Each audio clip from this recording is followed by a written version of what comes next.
नमस्कार। 12 अक्टूबर 2025 के daily current affair सुजोशी bulletin में एक बार पुनः स्वागत।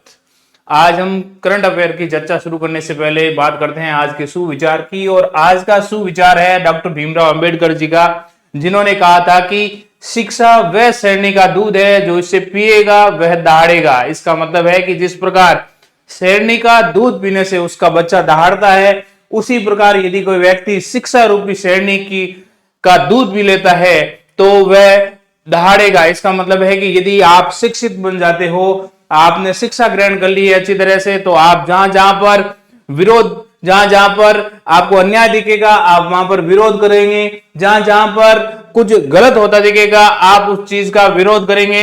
इसलिए यदि आप शिक्षा रूपी दूध पी लेते हो तो आप इसे जितना पियोगे उतना ही उतना अधिक दहाड़ोगे। धन्यवाद। अब हम चर्चा शुरू करते हैं आज के करंट अफेयर की। और आज का पहली न्यूज है, पैलिएटिव केयर में राजस्थान को राष्ट्रीय सम्मान। देखो, पैलिएटिव केयर होता है ना, पैलिएटिव केयर के क्षेत्र में राजस्थान को राष्ट्रीय सम्मान मिला है। कौन से नंबर पे? उत्कृष्ट प्रदर्शन और बेस्ट प्रैक्टिशन के लिए राष्ट्रीय स्तर पर तीसरा स्थान मिला है। इसको कौन सी पोजीशन मिली है? थर्ड पोजीशन मिली है। किसमें? पैलिएटिव केयर में। अब सम्मान समारोह आयोजित किया गया कहां पर? भुवनेश्वर के अंदर, उड़ीसा में जो भुवनेश्वर स्थित है वहां पर यह सम्मान समारोह आयोजित किया गया। और उद्देश्य क्या है पैलिएटिव केयर का? यह होता है असाध्य रोगों से जो ग्रसित मरीज है उनको चिकित्सा सुविधाएं प्रदान कर उनकी शारीरिक, मानसिक, सामाजिक और आध्यात्मिक समस्याओं का निदान करना, जिससे उनके जीवन की गुणवत्ता में क्या हो? सुधार हो। होम बेस्ड पैलिएटिव केयर के अंतर्गत सेवाएं भी दी जा रही है।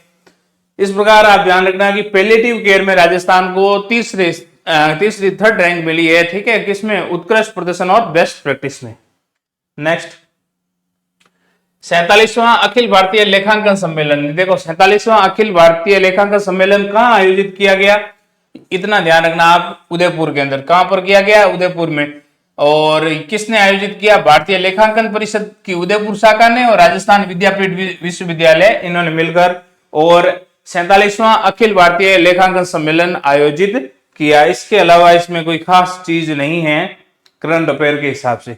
नेक्स्ट, रालसा कार्यक्रम। देखो, रालसा क्या होता है? रालसा का मतलब है राजस्थान राज्य विधिक सेवा प्राधिकरण। रालसा एक होता है नालसा, NALSA, नालसा। ठीक है, तो ये राजस्थान स्टेट लेवल का है और वो है नेशनल लेवल का है, उसको नालसा बोलते हैं। विषय क्या है? इन्होंने एक जागरूकता कार्यक्रम आयोजित किया जिसका नाम है strategy and monitorising outreach and awareness of the grass root level. जमीनी स्तर पर रणनीति और निगरानी, पहुंच और जागरूकता। ठीक है, कहां पर आयोजित हुआ? ये राजस्थान उच्च न्यायालय परिसर की जयपुर पीठ के अंदर आयोजित किया गया। अध्यक्षता किसने की है? उच्चतम न्यायालय के न्यायाधीश श्री एहसानुद्दीन अमानुल्लाह ने। ठीक है, रालसा के सदस्य सचिव, हरिओम अत्री, राजस्थान हाईकोर्ट के पदाधिकारी और ये वगैरह लोग उपस्थित हुए। ठीक है, इसमें खास कोई चीज नहीं है, लेकिन ये किसकी जागरूकता कर रहे हैं? विधिक सेवाओं की। ठीक है ना, समस्याओं के समाधान के लिए विधिक सेवाओं की, संवैधानिक अधिकारों की, विधिक सहायता की, और इनके लिए एक जागरूकता कार्यक्रम आयोजित किया गया है। ठीक है, अगला है वन मंत्री का रणथंभौर में औचक निरीक्षण।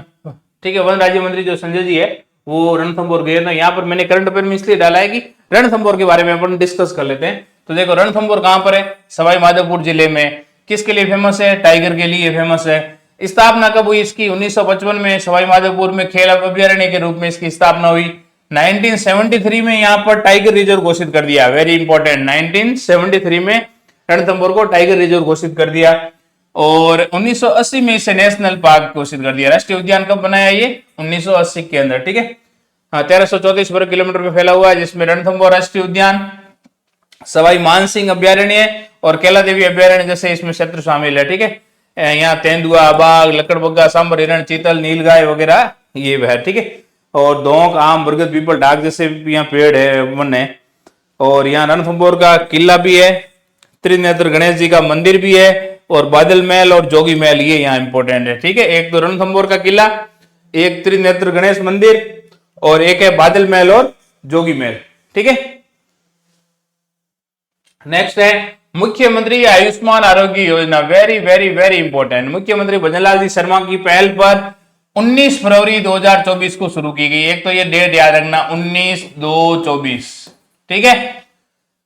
मुख्यमंत्री आयुष्मान आरोग्य, इसका नाम है MAA मां योजना, ने गंभीर बीमारियों से जूझ रहे लाखों लोगों के लिए एक जीवनदायिनी योजना साबित हुई है। राजस्थान में मुख्यमंत्री आयुष्मान आरोग्य योजना को पहले इसका नाम था मुख्यमंत्री चिरंजीवी स्वास्थ्य बीमा योजना। क्या नाम था? मुख्यमंत्री चिरंजीवी स्वास्थ्य बीमा योजना। अब नाम चेंज करके हो गया मां योजना, मुख्यमंत्री आयुष्मान आरोग्य योजना। राजस्थान सरकार ने 19 फरवरी 2024 को इसका नाम बदलकर कर दिया मुख्यमंत्री आयुष्मान आरोग्य योजना। इसमें देखो, राज्य के पात्र परिवारों को सरकारी और सूचीबद्ध प्राइवेट हॉस्पिटल में कैशलेस इलाज की सुविधा मिलती है। अब 25 लाख तक का कैशलेस ट्रीटमेंट मिलेगा, इसमें बीमा कवरेज है। 10 लाख तक का दुर्घटना बीमा भी है, और इसके अलावा गंभीर बीमारियों के लिए इलाज भी है इसमें, ठीक है। पात्रता कौन है? जन आधार कार्ड वाले परिवार इस योजना के लिए पात्र है। जिनके पास जन आधार कार्ड है वो इस योजना के पात्र है, ठीक है। अब मुख्यमंत्री आयुष्मान आरोग्य योजना भजनलाल सरकार का मानवीय संकल्प। योजना के तहत गरीब और वंचित परिवारों को 25 लाख रुपए तक का निःशुल्क इलाज मिल रहा है। 25 लाख याद रखना एक तो, और कैशलेस उपचार है ये भी। एक मां वाउचर योजना और है, मां वाउचर योजना। इसके तहत क्या होता है? हर महीने 25,000 गर्भवती महिलाओं को निःशुल्क सोनोग्राफी की सुविधा भी दी जा रही है। तो जो निःशुल्क सोनोग्राफी वाली सुविधा है वो मिलती है मां वाउचर योजना के तहत। ये था मुख्यमंत्री आयुष्मान आरोग्य योजना। अब निरामय राजस्थान एक क्या चिकित्सा क्षेत्र में एक पहल चल रही है जिसका नाम है निरामय राजस्थान। इसी के तहत बात कर लेते हैं। मुख्यमंत्री आयुष्मान आरोग्य योजना भी हमने बात की, ठीक है। इसमें कैंसर जैसी गंभीर बीमारियों का भी उपचार होता है। पेडियाट्रिक्स पैकेज भी है इसमें। वरिष्ठ नागरिकों के लिए भी कैशलेस उपचार है। एक मां वाउचर योजना है, ये गर्भवती महिलाओं के लिए भी हमने बात कर ली।